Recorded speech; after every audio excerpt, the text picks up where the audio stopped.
Você já bateu a cabeça, já teve problemas de traumatismo craniano? Hoje a gente sabe que muitos acidentes podem causar o traumatismo craniano. A gente sabe que no esporte isso pode acontecer e tem preocupado especialistas. Dr. César Simonari, neurocirurgião, foi convidado para falar sobre traumatismo craniano. Eu vou para um rápido intervalo, não saia daí, eu já volto. Dr. César Simonari, seja bem-vindo ao Saúde Você. Muito obrigado, Duda. Obrigado pelo convite.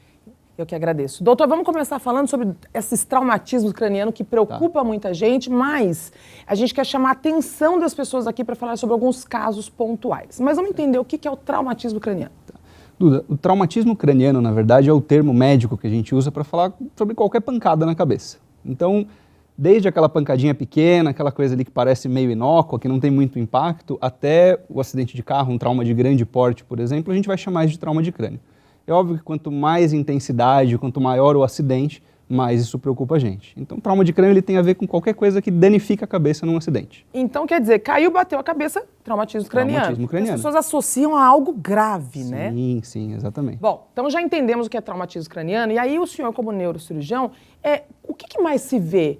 Acidentes, pancadas, esporte, que eu quero falar sobre esporte também. A gente tem dois grandes grupos que vão ter traumatismo craniano de uma forma mais importante. Então, as pessoas mais jovens, desde a criança até ali adulto jovem, adolescente, a gente tem muito acidente doméstico ali de queda, mas o principal são os acidentes mais importantes. Então, acidente com carro, moto, então esses acidentes com veículo automotor que a gente fala.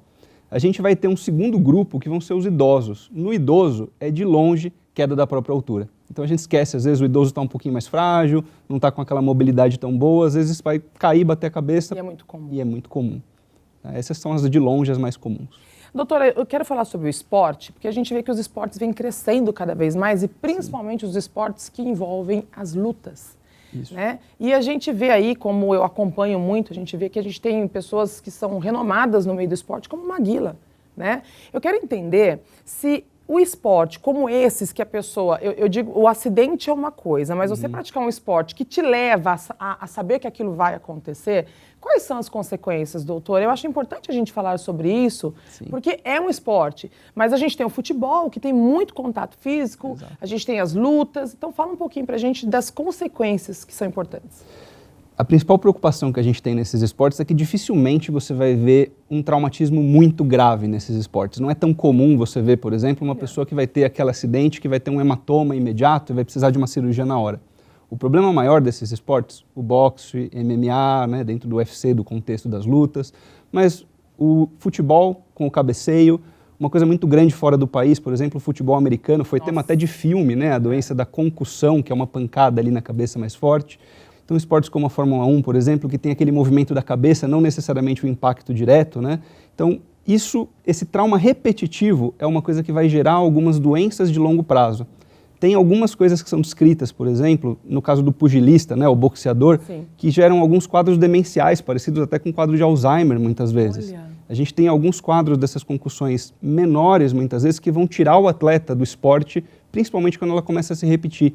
Várias repercussões, por exemplo, alteração de humor, alteração de sono, alteração, às vezes, de memória, de atenção e a própria coordenação motora, às vezes. Agora, quando a pessoa identificar, por exemplo, quando o trauma é preocupante, porque o senhor acabou de dizer o seguinte, cair e bate a cabeça, é considerado traumatismo craniano pelo nome técnico. Mas quando se preocupar com uma pancada na cabeça? Perfeito. Então, sempre que a pessoa tiver uma pancada na cabeça, que ela julgar que foi uma pancada mais forte ou mais atípica, isso já precisa de algum tipo de avaliação. Na maioria das vezes não vai ser nada mais preocupante, mas a gente precisa da avaliação. Agora, se a pessoa perder a consciência, se de repente ela começar a ter alguma alteração comportamental ou uma sonolência muito fora do habitual, ou então coisas que vão chamar ainda mais atenção, algum tipo de paralisia, perda de movimento, crise convulsiva, todas essas coisas a gente tem que correr no pronto-socorro de imediato, se já não foi levado logo depois do acidente. Por que a pessoa não pode dormir? Tomou uma pancada, não deixa dormir. Minha filha caiu outro dia, a primeira coisa que eu fiz, eu ficava chacoalhando para ela não dormir. Isso, na verdade, é meio que um mito.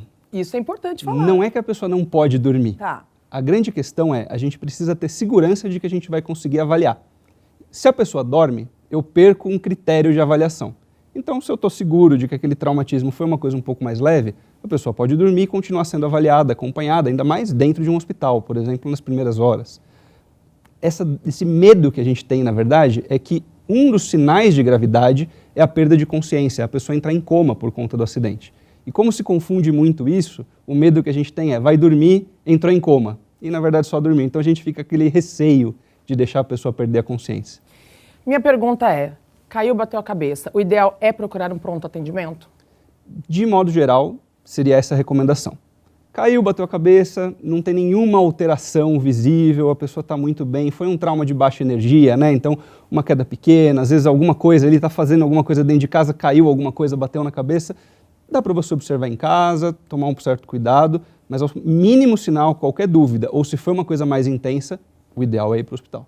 Doutor, muito obrigada pela sua participação. Te espero mais vezes aqui no Saúde Você. Maravilha, muito obrigado. E você pode continuar acompanhando o Saúde Você pelas redes sociais, Grupo Saúde Você e também no nosso canal do YouTube Saúde Você com Duda Rodrigues. Te espero no próximo domingo.